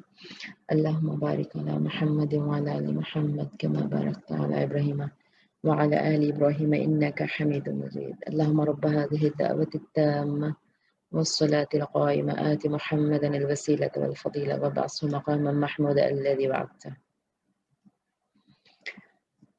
چلے ٹھیک ہے، ہم شروع کرتے ہیں انشاءاللہ. تھوڑا سا پڑھ لیتے ہیں آج. اعوذ باللہ من الشیطان الرجیم، بسم اللہ الرحمن الرحیم. سورۃ الفاتحہ سے ہم شروع کرنے جا رہے ہیں. اللہ تعالیٰ کی توفیق سے اللہ تعالیٰ اس کو قبول فرمائے. بسم اللہ الرحمن الرحیم. اس کی ظاہر ہے اس کو شروع کرنے سے پہلے، ترجمہ کو شروع کرنے سے پہلے، جیسا کہ آپ یہاں سے دیکھ ہی رہے ہیں، اس کی ہم اس پہ بات کر لیتے ہیں تھوڑا سا اس کے انٹروڈکشن پہ، کہ مکی سورہ ہے، جیسے بات ہوئی تھی کہ کچھ صورتیں مکی ہیں قرآن پاک میں، کچھ مدنی ہیں، بلکہ مکی صورتوں کی تعداد تقریباً 86 ہے اور مدنی صورتیں 28 ہیں، ٹھیک ہے، ٹوٹل 114 صورتیں ہیں قرآن پاک میں۔ مکی صورتیں جیسے میں نے کہا کہ 86 ہیں، مکہ کا ٹائم پیریڈ جو تھا وہ زیادہ تھا، 13 سال آپ صلی اللہ علیہ وسلم نے مکہ میں گزارے، نبوت کے 13 سال، اور پھر جو 10 سال ہیں وہ مدینہ میں گزارے۔ اب ٹائم پیریڈ تھوڑا ہے، لیکن مدنی صورتیں جو ہیں وہ لمبی ہیں، وہ یعنی میجر پورشن جو قرآن کا ہے نا وہ مدنی صورتوں کے ساتھ ہی کور ہوتا ہے، یعنی پورشن قرآن کا مدنی صورتوں میں زیادہ ہے کیونکہ اس میں احکامات زیادہ ہیں۔ مکی صورتوں میں آپ کو ایک شدت اور ایک اسٹرینتھ نظر آئے گی، مدنی صورتیں جو ہیں وہ تھوڑی دھیمی ہیں اور احکامات اس میں زیادہ ہیں، جو انداز بیان ہے وہ دونوں کا الگ ہے، شدت ہے مکی صورتوں میں اور تھوڑا دھیما پن ہے مدنی صورتوں میں۔ اور اس کے علاوہ جو مکی صورتیں ہیں اس کا جو خطاب ہے وہ یا ایھا الناس کر کے ہے زیادہ، کیونکہ وہ ایک کامن ایک ایڈریس کیا گیا تھا، نہ صرف اس وقت کے لوگوں کو، مکہ کے کافروں کو، بلکہ قیامت تک آنے والے جو بھی لوگ ہیں، جو بھی کفار ہیں یا ڈس بلیورز ہیں یا جو لوگ ہیں عام، سب کے لیے عام دعوت تھی۔ لیکن مدینہ میں آ کے جیسے میں نے کہا کہ زیادہ تر احکامات ہیں، اب مدینہ میں ایک اسلامک سوسائٹی بن رہی ہے تو اس میں پھر یا ایھا الذین آمنوا کے الفاظ زیادہ ملیں گے۔ بہرحال وہ تو انشاءاللہ جیسے جیسے پھر آتی جائیں گی ہم اس پہ بات بھی کریں گے۔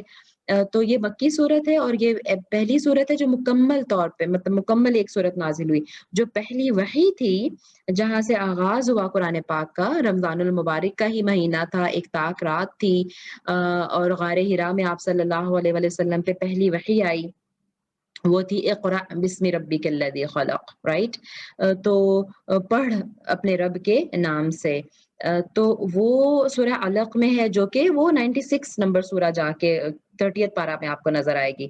تو اس کا جو قرآن کا جو ترتیب ہے، یہ اس کو ترتیب توقیفی کہا جاتا ہے، ٹھیک ہے، وہ ایک ترتیب نزولی ہے اور ایک ترتیب توقیفی ہے۔ اگر میں آپ کو یہاں پہ لکھ کے بھی دکھاؤں جو لفظ بول رہی ہوں، میں بول رہی ہوں ترتیب توقیفی، ٹھیک ہے۔ توقیفی کہاں سے نکلا ہے؟ واقف کرنے سے، واقف کرانے سے، ٹھیک ہے، کہ اس کو واقف کرایا گیا ہے۔ کس نے واقف کرایا؟ اللہ تعالیٰ نے اس ترتیب سے واقف کرایا حضرت جبرائیل کو، حضرت جبرائیل نے واقف کرایا رسول اللہ صلی اللہ علیہ وسلم کو، اور رسول اللہ صلی اللہ واقف کرنا ہی نہیں، آگاہ، واقف ہونا، آگاہ ہونا ہے نا، پتہ ہے اردو کا لفظ ہے۔ تو رسول اللہ صلی اللہ علیہ وسلم نے اپنے صحابہ کو اس ترتیب سے آگاہ کر دیا۔ تو جیسے جیسے قرآن نازل ہوتا تھا ویسے ویسے جبرائیل علیہ السلام آپ صلی اللہ علیہ وسلم کو بتا دیتے تھے کہ یہ آیات جو ہے وہ فلاں آیات کے آگے یا فلاں آیات کے پیچھے کہاں آئیں گے، ٹھیک ہے۔ اور اسی طرح صورتوں کی ترتیب جو ہے قرآن پاک میں وہ بھی رسول اللہ صلی اللہ علیہ وسلم کی ہی بتائی ہوئی ہے، ٹھیک ہے، کیونکہ رسول اللہ صلی اللہ علیہ وسلم دورہ کرتے تھے ہر سال، جب سے قرآن پاک نازل ہونا شروع ہوا تو اگلے یعنی رمضان تک، ایک رمضان میں تو شروع ہوا نا نازل ہونا، اگلے رمضان تک جتنا نازل ہو چکا ہوتا وہ دہرائی کرتے تھے آپ صلی اللہ علیہ وسلم حضرت جبرائیل کے ساتھ۔ تو ظاہر ہے ایک ترتیب سے دہرائی کرتے تھے نا، تو وہ ترتیب جبرائیل علیہ السلام کے ساتھ رسول اللہ صلی اللہ علیہ وسلم نے ان کے سامنے اس کو فکس کیا، اس کو بتایا، اور پھر صحابہ بھی اسی ترتیب سے پھر حفظ کرتے گئے، ٹھیک ہے۔ تو وہ جو نازل ہونے کی ترتیب ہے وہ اور ہے، اس کو ترتیب نزولی کہا جاتا ہے۔ لوگ ابھی بھی جوائن کر رہے ہیں کچھ نئے، پتہ نہیں ٹائم کا پتہ نہیں ہے یا بہرحال سرکولیٹ ہوتے ہوئے آج دیر ہوئی ہے یا کیا ہوا ہے، اینی ویز۔ اچھا، تو ترتیب نزولی، نازل کیسے کیسے ہو، ترتیب نزولی ہے، اور جو دوسری ترتیب ہے جس طرح سے یہ قرآن پاک آپ کو نظر آئے گا، اس کو ترتیب توقیفی کہتے ہیں، ٹھیک ہے، وہ بھی میں نے بتا دیا آپ کو۔ تو یقیناً ترتیب نزولی میں اپنی حکمتیں تھیں، اور ترتیب توقیفی میں اپنی حکمتیں ہیں. اسی لیے مطلب جو میں نے شروع میں گروپ میں میسج شیئر کیا تھا اس میں یہ تھا کہ ہم جو ہے یعنی کچھ مخصوص صورتیں کریں گے، لیکن پھر مجھے لگا کہ لوگ یہ چاہ رہے ہیں کہ شروع سے ترتیب سے شروع کیا جائے اور سارا لے کے چلا جائے، تو پھر ہم نے انشاءاللہ یہی فیصلہ کیا ہے کہ ہم اس کو شروع سے لے کے چلیں گے اور انشاءاللہ مکمل کریں گے، صرف کچھ مخصوص صورتیں نہیں کریں گے انشاءاللہ. تو یہ مکی سورہ ہے جو کہ مکمل نازل ہوئی، پہلی سورہ جو مکمل نازل ہوئی، اور ظاہر ہے اس کو فاتحہ اس کا نام ہے، اور یعنی مفتاح چابی کو کہا جاتا ہے، تو فاتحہ کھولنے والی. ٹھیک ہے، تو سورۃ الفاتحہ سب سے پہلی سورت ہے جس کی احادیث میں بہت فضیلت آئی ہے. اس کے معنی جیسے میں نے بتایا کھولنے والی، ابتدا کرنے والی، اور اسے فاتحہ اس لیے اسے فاتحۃ الکتاب بھی کہا جاتا ہے. ٹھیک ہے، اور بھی متعدد نام ہے جیسے ام القرآن، قرآن کی ماں. ٹھیک ہے، اسی سے پھر آگے پورا قرآن نکلے گا. السبع المثانی یعنی 7 بار بار ریپیٹ ہونے والی، یعنی اس میں ہے نا آیتیں جو بار بار ریپیٹ ہوتی ہیں. کیوں؟ کیونکہ ہم ہر نماز میں پڑھتے ہیں، ہماری کوئی رکعت ہی مکمل نہیں ہے نماز کی جب تک ہم اس میں سورہ فاتحہ نہ پڑھ لیں. القرآن العظیم یعنی اس سورت کو ہی قرآن پورا کہہ دیا. قرآن العظیم اس سورت کا نام ہے. الشفا، ٹھیک ہے، یہ شفا ہے، روحانی بھی اور جسمانی شفا بھی اس میں ہے. رقیہ دم بھی ہے، رقیہ دم کرنا آپ نے اکثر سنا ہوگا لفظ ہے نا دم، تو بہترین دم جو آپ کر سکتی ہیں اپنے آپ پہ، اپنے بچوں پہ، سورہ فاتحہ پڑھ کے کیجئے. ٹھیک ہے، علاج کے لیے بھی اور مطلب روحانی شفا کے لیے بھی. ٹھیک ہے، مجھے ایک حدیث یاد آ گئی کہ کچھ صحابہ جا رہے تھے کہیں، اور وہاں ایک قبیلے کے پاس ان کا گزر ہوا، تو اس قبیلے کے سردار کو بچھو نے ڈنگ مار لیا تھا. تو وہ مطلب یہ چونکہ پڑاؤ انہوں نے ڈالا صحابہ نے وہاں پہ، تو وہ لوگ ڈھونڈتے ہوئے آئے کہ کوئی رقیہ کرنے والا، کوئی دم کرنے والا ہو. تو مجھے صحابی کا نام سوری میں بھول رہی ہوں، اس لیے میں غلط نہیں بتاؤں گی. تو بہرحال وہ صحابی جو تھے وہ ان کے ساتھ چلے گئے دم کرنے کے لیے، تو انہوں نے سورہ فاتحہ پڑھ کے اس کو دم کیا. بلکہ وہ ڈیٹیل میں لمبی حدیث ہے، اس میں یہ بھی ہے کہ پھر انہوں نے کہا کہ کچھ جو ہے کچھ آپ ہمارے لیے مقرر کریں، کیونکہ مسافر تھے صحابہ بھی اور ان کو کچھ راستے میں کھانے پینے کی بھی ضرورت تھی. تو انہوں نے کہا کچھ آپ ہمارے لیے اجرت مقرر کریں تو پھر ہم دم کر دیں گے. تو انہوں نے کچھ بکری 1 یا 2 یا کچھ بکریوں کے بدلے میں وہ دم کیا، اور پھر وہ سورہ فاتحہ پڑھ کے انہوں نے ان کو دم کیا اور وہ صحیح ہو گیا الحمدللہ. رسول اللہ صلی اللہ علیہ وسلم تک بات پہنچی تو آپ نے کہا کہ تمہیں کس نے بتایا کہ اس میں شفا ہے. ٹھیک ہے، تو مطلب اس سے ہمیں پتہ چلتا ہے کہ اس میں شفا ہے، اور یہ بھی کہ دم کے لیے اگر کوئی اجرت لے تو اس میں کوئی حرج نہیں ہے. ٹھیک ہے، تو بہرحال ابھی بچوں کو جیسے مطلب چھوٹے چھوٹے بچوں میں عقیدہ پیدا کریں اپنے بچوں میں. مطلب کوئی بچہ آپ کے پاس روتا ہوا ہے، یہ ہو گیا ماما یہ ہو گیا، تو آپ اس کو بولیں اچھا بیٹے سورہ فاتحہ پڑھ کے دم کر لیتے ہیں. ٹھیک ہے، تو آپ دیکھیں گے چھوٹی چھوٹی چیزوں تو بچے کو ویسے بھی وہ مطلب جو ہے وہ اس سے وہ کیور ہو جاتے ہیں. ٹھیک ہے، مطلب ایسے ہی بچوں کا تھوڑا دھیان، لیکن یہ عقیدہ بچوں میں جو ہے نا ڈالنا، ہماری ماؤں کی تربیت بہت کاؤنٹ کرے گی. ٹھیک ہے، تو کوئی بھی بچہ آئے کہیں پہ بھی درد کا بتائے، اس کو سب سے پہلے آپ یہی کہیں کہ چلیں سورہ فاتحہ پڑھ کے دم کرتے ہیں بیٹا.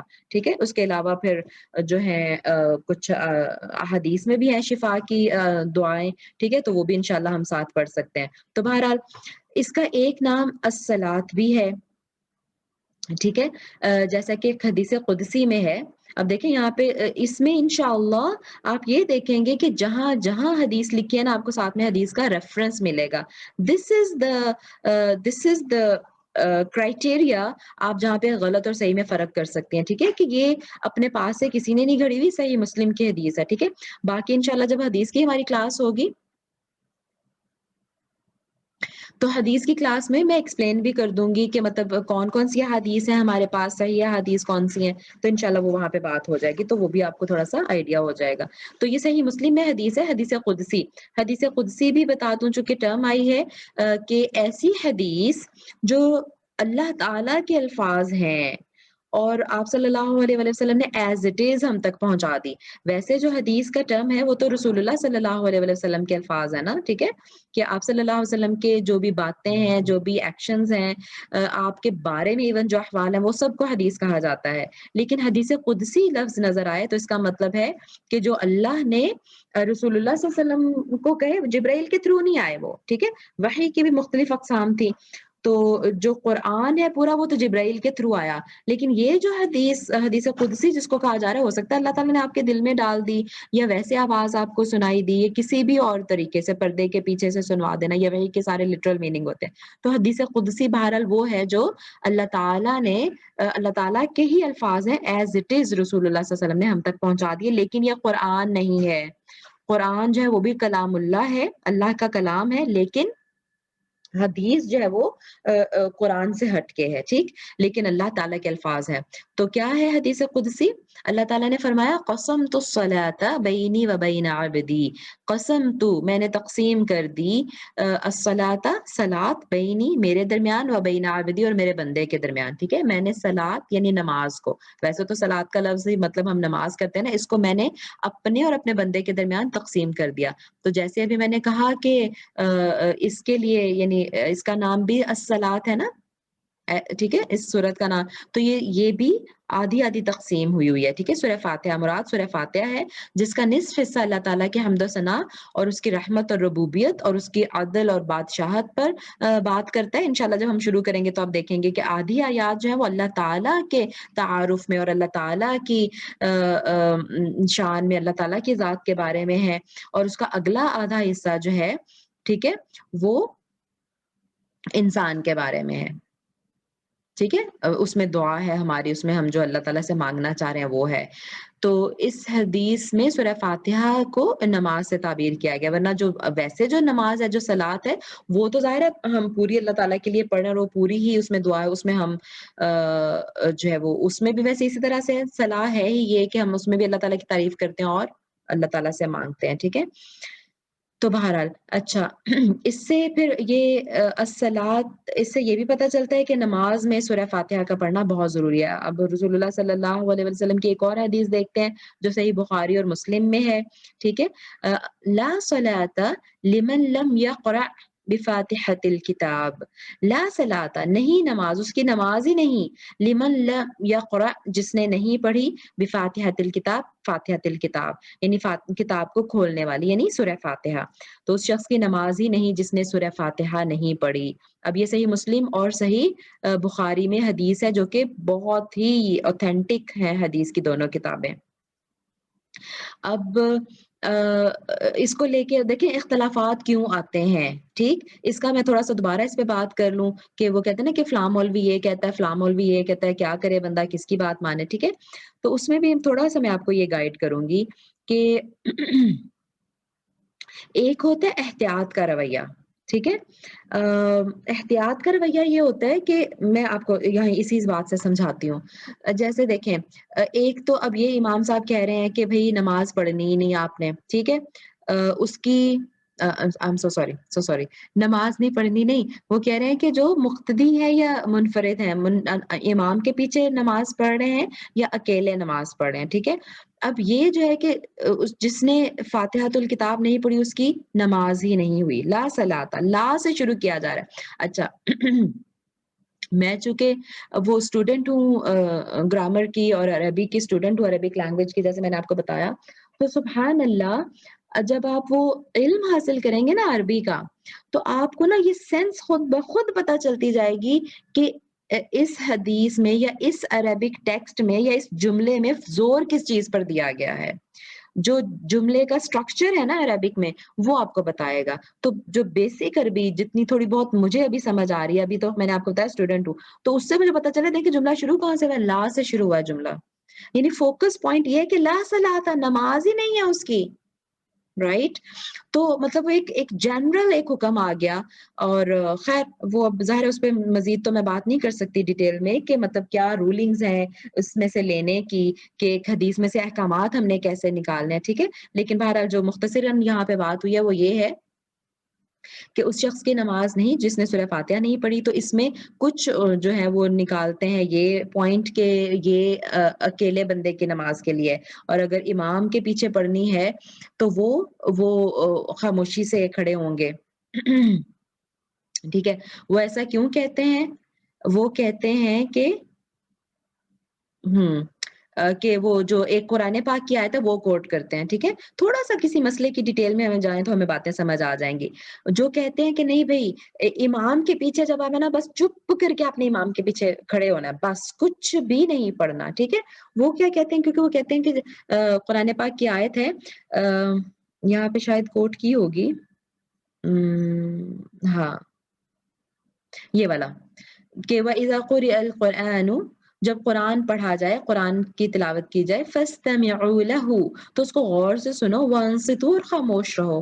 ٹھیک ہے. سورہ اعراف کی آیت ہے. اس کو کوٹ کرتے ہیں اور کہتے ہیں کہ چونکہ سورہ فاتحہ بھی قرآن ہے اس لیے ہم خاموشی سے سنیں گے امام کے پیچھے. جب امام پڑھ رہا ہوگا تو ہم خاموشی سے سنیں گے. ٹھیک ہے.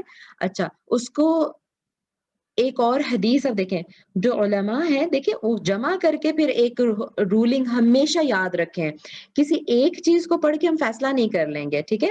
اس کے بارے میں اسی لیے تو میں اور آپ نہیں کوئی حکم جاری کر سکتے نا. میں نے ایک آیت پڑھی، اس کو میں پڑھ کے حکم نہیں جاری کر دوں گی.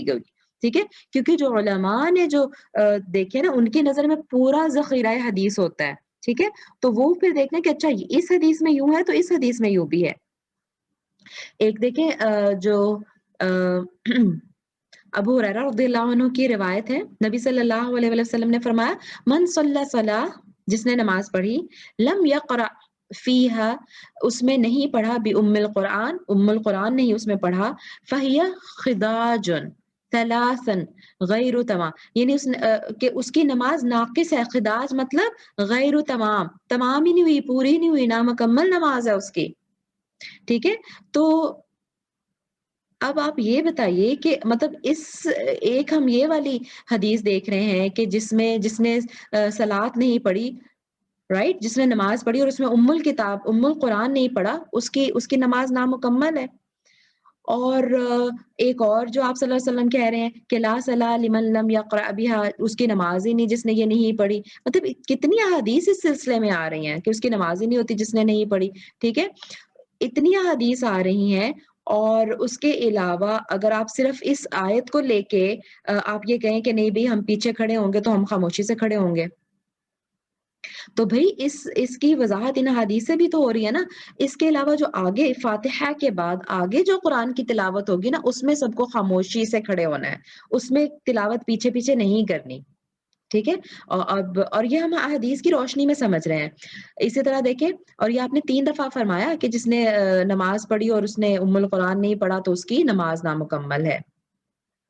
اچھا، حضرت ابو ہریرہ رضی اللہ عنہ جو کہ حدیث کے سب سے بڑے راوی ہیں. سب سے بڑے راوی کیوں؟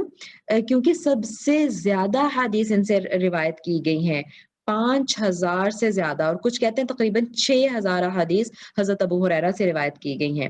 ٹھیک ہے.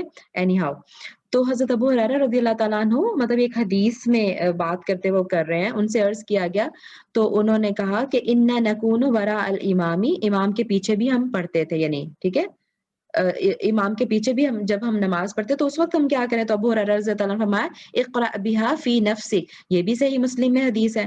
تو دیکھیے پھر کیسے ہم اس کو ریجیکٹ کر کے ہم یہ کہیں کہ نہیں بھی امام کے پیچھے چپ کر کے کھڑے ہونا ہے، رائٹ؟ صرف اس آیت کی بیس پہ کہ جب قرآن پڑھا جائے تو خاموشی سے سنو. ٹھیک ہے. اس کی بیس پہ ہم ان ساری حدیث کو ریجیکٹ نہیں کر سکتے. اب اس میں بھی اگر ایک کیٹیگری آپ کو یہ ملے گی، بھئی قرآن کچھ کہہ رہا تو اس کے مقابلے میں حدیث کی بات کیسے مانیں گے؟ تو بھئی ہمیں یہ سمجھنا ہے کہ قرآن اور حدیث ٹکرا نہیں رہے. ہمیں کچھ موقع پہ ایسے لگے گا کہ اچھا قرآن یہ کہہ رہا ہے، حدیث یہ کہہ رہی ہے، لیکن وہ اس کی وضاحت ہوگی. ٹھیک ہے. تو جب وضاحت حدیث میں خود آ گئی ہے تو پھر وہ ٹکراؤ نہیں ہوتا.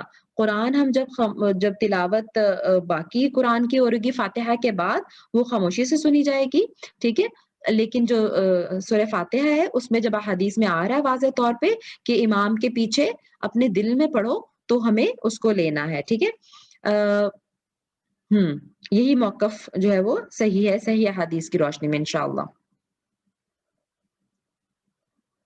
اور پھر جیسے وہی بات ہے کہ اگر کب پڑھا جائے، ٹھیک ہے، جب امام قرات کرے تو خاموش ہو. اس کا مطلب یہ ہے کہ جہری، اب جہری نمازیں اور سری نمازیں ہوتی ہیں، یہ بھی میں بتاتی چلوں. جہری کا مطلب، جہر کا مطلب تھا اونچی آواز میں. کچھ نمازیں کیا بلکہ ظہر اور عصر کی نماز ایسی ہوتی ہے، صرف 2 نمازیں جن میں خاموشی سے قرات کرتے ہیں امام صاحب، اور باقی 3 نمازیں جو ہوتی ہیں وہ اونچی آواز میں تلاوت ہوتی ہے، اس میں فجر اور مغرب اور عشاء. ٹھیک ہے، میں نے اس کو اس طرح یاد رکھا ہوا ہے کہ جو اندھیرے کے وقت کی نمازیں ہیں نا، یعنی فجر کے وقت بھی اندھیرا ہوتا ہے، مغرب کے وقت بھی اندھیرا ہونا شروع ہو جاتا ہے، اور عشاء تو ہوتی ہے اندھیرے میں، تو وہ والی لاؤڈ ہیں، وہ جہری نمازیں ہیں. اور جو دن کے وقت میں ہے نمازیں، یعنی ظہر اور عصر، وہ سری نمازیں ہیں، اس میں تلاوت خاموشی سے ہوتی ہے. ٹھیک ہے، تو اس کا جو ہے وہ قاعدہ تو اس کا یہ ہے کہ جہری نمازوں میں مقتدی سورہ فاتحہ کے علاوہ باقی قرات خاموشی سے سنیں، امام کے ساتھ قرآن نہ پڑھیں، یا امام سورہ فاتحہ کی آیات وقفوں کے ساتھ پڑھے، یعنی وہ وقفہ ایک آیت پڑھے امام اور پھر تھوڑا وقفہ دے تاکہ مقتدی جو ہے وہ پڑھ لیں. ٹھیک ہے، اس کے مطابق سورہ فاتحہ پڑھ سکے، یا پھر امام سورہ فاتحہ کے بعد اتنا سکتہ دے. اور آپ نے دیکھا ہوگا اکثر، پتہ نہیں اب آپ کا کیسا ایکسپیرینس ہے، کہ کچھ امام ہوتے ہیں وہ سورہ فاتحہ پڑھ کے تھوڑا وقفہ دیتے ہیں. ٹھیک ہے، لیکن کچھ کہتے ہیں کہ نہیں، اس میں نہیں پڑھنا چاہیے، ساتھ ہی جو ہے وہ مطلب ایک آیت ختم ہو تو اس کے ساتھ جو ہے وہ دوسری آیت، یعنی جب امام تھوڑا سا بھی پاز کرے آپ اس میں اپنی آیت کمپلیٹ کر لیں. ٹھیک ہے، تو دونوں پہ عمل ہوتا رہے گا.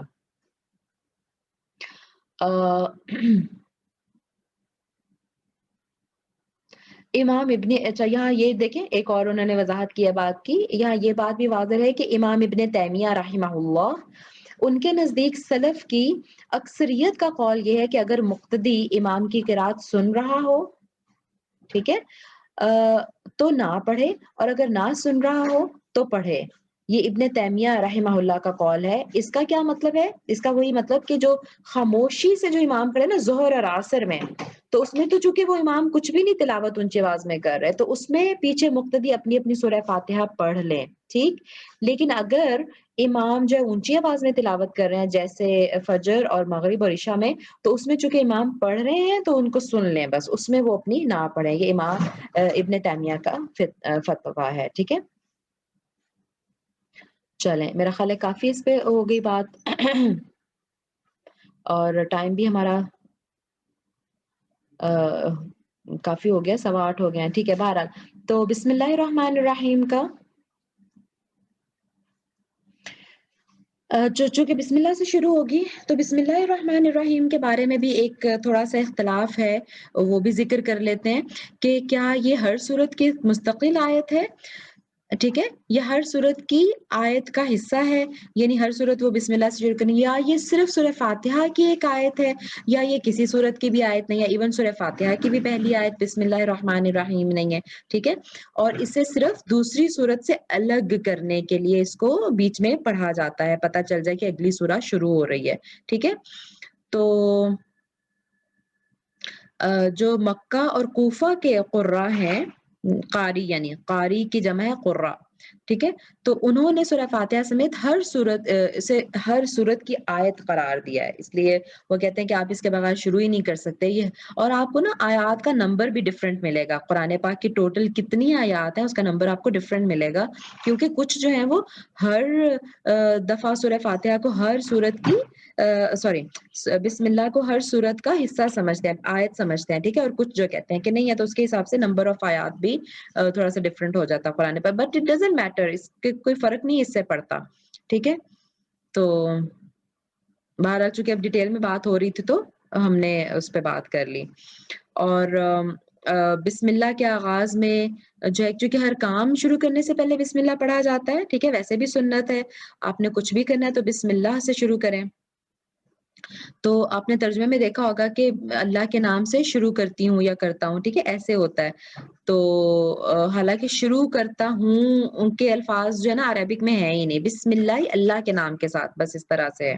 ٹھیک ہے، اور بسم اللہ الرحمن الرحیم پڑھنے کی جیسے میں نے بتایا کہ بہت تاکید آئی ہے، چنانچہ حکم دیا گیا کہ کھانے ذبح کرنے، وضو اور جماع سے پہلے بھی، ایون جماع سے پہلے بھی ٹھیک ہے, یعنی میاں بیوی کا جو تعلق ہے اس سے پہلے بھی بسم اللہ پڑھیں, ٹھیک ہے. اور بلکہ دعا بھی ہے کہ مطلب اس میں برکت ہو جائے. اب میاں بیوی کے تعلق میں برکت کی کیا بات ہے, ٹھیک ہے, کہ اس کے نتیجے میں اگر کوئی اولاد پیدا ہو تو وہ برکت کے ساتھ ہو, یہ مطلب ہے اس کا. ٹھیک ہو گیا. اور اس کے علاوہ جو ہے اعوذ باللہ پڑھنا, ٹھیک ہے. اب چونکہ ہم قرآن شروع کرنے جا رہے ہیں تو یہ جو آداب ہیں تھوڑے سے وہ بھی ہمارے ذہن میں ہونے چاہیے. تو بسم اللہ الرحمن الرحیم تو ہر سورہ کے شروع میں ہے. جب بھی اگر ہم سورہ شروع سے شروع کریں گے تو ہم ضرور پڑھ لیں گے بسم اللہ الرحمن الرحیم, ٹھیک ہے. اچھا, اس کے علاوہ اعوذ باللہ جو ہے اعوذ باللہ من الشیطان الرجیم کا جو حکم ہے قرآن کا حکم ہے. دیکھیں سورہ نحل ورس نمبر 98 میں اللہ تعالیٰ نے فرمایا فَإِذَا قَرَأْتَ الْقُرْآنَ, بس جب تو قرآن کی تلاوت کرے, فَاسْتَعِذْ بِاللَّهِ مِنَ الشَّيْطَانِ الرَّجِيمِ, تو شیطان مردود سے اللہ کی پناہ میں آ جایا کر. ٹھیک, جب بھی تو قرآن پڑھے تو شیطان مردود سے اللہ کی پناہ میں آ جایا کرو. تو یہ اللہ کا حکم ہے. اب دیکھیں اللہ نے حکم دیا کہ ضرور شیطان کی پناہ میں آ جائے, کیونکہ قرآن ہے, بک آف گائیڈنس, ہدایت ہے. تو شیطان چاہتا نہیں ہے کہ ہمیں ہدایت پائیں. تو اگر ہم شیطان سے پناہ نہیں مانگیں گے, اللہ کی پناہ میں نہیں آئیں گے, تو قرآن پڑھ کے بھی ہو سکتا ہے ہمیں ہدایت نہ ملے. اللہ تعالیٰ ہمیں ان لوگوں میں سے نہ کرے کہ جن کو قرآن پڑھ کے بھی ہدایت نہیں ملتی. اور سب لوگ ضرور, ہم خیر دعا بھی کرتے ہیں انشاءاللہ, آپ سب لوگ بھی دعا کریں کہ یا اللہ ہم تیرے راستے پہ چلنا چاہتے ہیں خالص نیت سے, ٹھیک ہے.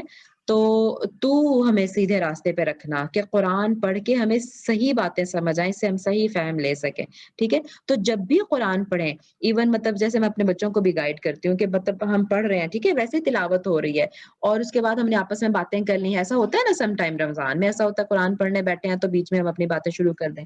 تو جب بھی آپ نے واپس قرآن کی تلاوت شروع کرنی ہے تو اعوذ باللہ من الشیطان الرجیم پڑھ لیں, ٹھیک ہے. جہاں پہ بھی آپ نے بریک لگائی ہے نا, آپ نے تلاوت چھوڑ کے باتیں کی ہیں, پھر دوبارہ تلاوت کی طرف آئیں تو آپ اس سے شروع کریں گے, اعوذ باللہ من الشیطان الرجیم سے شروع کریں گے. بسم اللہ بار بار پڑھنے کی ضرورت نہیں ہے, بسم اللہ ہر سورت کے شروع میں ضرور پڑھیں گے, ٹھیک ہے. اچھا, اور خیر بسم اللہ کی تفسیر پہ بھی اگر ہم چلے جائیں تو سبحان اللہ, میرا خیال ہے گھنٹے کی تفسیر اس کی بھی ہو سکتی ہے. بہرحال برکت کے لیے پڑھی جاتی ہے, ہر اچھے کام سے پہلے پڑھی جاتی ہے. اور جیسے میں نے کہا وضو سے, غسل سے پہلے, کھانے سے پہلے, کھانا بسم اللہ پڑھیں اور کھانے کے بعد کھانے کی دعا پڑھیں سبحان اللہ, تو آپ کا وہ جو کھانا ہے اس کے بدلے میں اللہ تعالیٰ آپ کے گناہ معاف کر دے گا, اور اس کا وہ جو ہے وہ سبحان اللہ. بہرحال اور دائیں ہاتھ سے ہر نیک کام کریں اور بسم اللہ سے شروع کریں. میرا خیال ہے کہ اب اگر میں شروع کروں گی بھی تو اس کو کمپلیٹ نہیں ہم کر پائیں گے, تو پھر اگلی کلاس میں ہم, اب بسم اللہ تک ہو گیا تو انشاءاللہ الحمدللہ رب العالمین سے ہم اگلی کلاس میں شروع کریں گے سورہ فاتحہ کو انشاءاللہ, کیونکہ ابھی 18 منٹ ہو گیا, 8:18. تو اگر کسی کو کوئی سوال ہے تو میں وہ لے لیتی ہوں, اور اس کے بعد ہم انشاءاللہ اگلی کلاس میں اس کو شروع کر کے مکمل کرنے کی کوشش کریں گے. جی اسما, آپ نے دوبارہ ہاتھ اٹھایا ہوا کب سے, تو میں یہی سوچ رہی تھی کہ اینڈ پہ لیتی ہوں. جی ٹیچر, ان صحابی کا نام تھا حضرت ابو سعید خدری. ہاں, ابو سعید بن خدری رضی اللہ عنہ, جزاک اللہ خیرا کثیرا, بارک اللہ فیکی, جزاک اللہ. بھیا جی مجھے بھی یاد آ گیا, ابو سعید خدری تھا. جی, اور یہ ایک قصہ ہے کہ وہ جو تھے وہ کسی گاؤں میں یا کہیں جی جگہ پہ گئے تھے جا تو رہے سانپ نے کاٹ لیا تھا انہیں. اچھا, ہاں, تو نہیں وہ گئے تھے تو ان کے پاس کھانا ختم ہو گیا تھا, تو انہوں نے جی گاؤں جی والوں سے جب کھانا مانگا تو گاؤں والوں نے انکار کر دیا تھا. تو اس وقت کا جو بادشاہ تھا وہاں پر, اس کو سانپ نے کاٹ لیا, تو وہ دم کرانے کے لیے ان کے پاس لے کر آئے, تو انہوں نے پھر یہ سورہ فاتحہ پڑھ کے ان پہ دم کیا تھا. تو پھر اس کے بدلے انہوں نے کھانا دیا تھا اور پوچھا تھا ایسی کیا تمہارے پاس آیتیں ہیں جس سے سانپ پہ زہر کا اثر ختم ہو گیا. تو پھر انہوں نے بتایا تھا کہ یہ سورہ فاتحہ ہے جو میں نے پڑھ کر دم کیا. تو اس صرف ایک 7 آیتیں ہیں, اگر ہم اس کو پورے عقیدے یقین کے ساتھ اگر پڑھ لیں نا تو پھر ہی اس سے فائدہ حاصل ہوتا ہے. اور ٹیچر جی یہ جو ہے نا جیسے آپ نے بتایا وَإِذَا قُرِئَ الْقُرْآنَ, کہ جب قرآن پڑھا جائے تو خاموشی سے سنو, تو اگر جب ہم نماز میں بھی جب تلاوت کی جا رہی ہوتی ہے قرآن کی تو اس وقت بھی حکم یہی ہے نا کہ جب امام صاحب پڑھا رہے ہوتے ہیں تو اس وقت بھی خاموشی کا حکم ہے. یہ نہیں کہا گیا کہ اگر ہم اس کو اس معنی میں بھی لینا کہ خاموش رہو تو اس وقت بھی خاموش رہنے کا حکم ہے. جب وہ سورہ فاتحہ پڑھنے کے بعد آپ نے دیکھا ہوگا تھوڑی دیر کے لیے خاموش ہو جاتے ہیں تو اس وقت پھر ہمیں چاہیے کہ ہم یہ پڑھ لیں سورہ فاتحہ. جی جی بالکل ایسے ہی بتایا یہ میں اس نے. کا مطلب اگر ہم لیں تو یہ اس طریقے سے ہے. یہ جزاک اللہ خیر. کہ یہ کہیں کہ ہم امام سے پہلے پڑھ لیں یا امام سے آگے بڑھ جائیں, ایسا بھی کہیں نہیں ہے کہ امام کے بعد ہی پڑھنے کا حکم ہے. تو اس کو ہم اس وے میں لیں کہ اس وقت ہم خاموش رہیں. ہر دفعہ یہی ہوتا ہے کہ امام پڑھنے کے بعد تھوڑی دیر کے لیے خاموش ہوتے ہیں کہ ہمیں ٹائم دیتے ہیں سورہ فاتحہ پڑھنے کا, تو اس وقت ہم پڑھ لیں تو میننگ صاف ظاہر ہو گیا. خاموش اس وقت رہیں گے, بعد میں ہم سورہ فاتحہ کی تلاوت کر لیں گے. باقی قرآن تو ہم نے سننا ہی خاموشی سے ہے. جی جزاک اللہ خیر.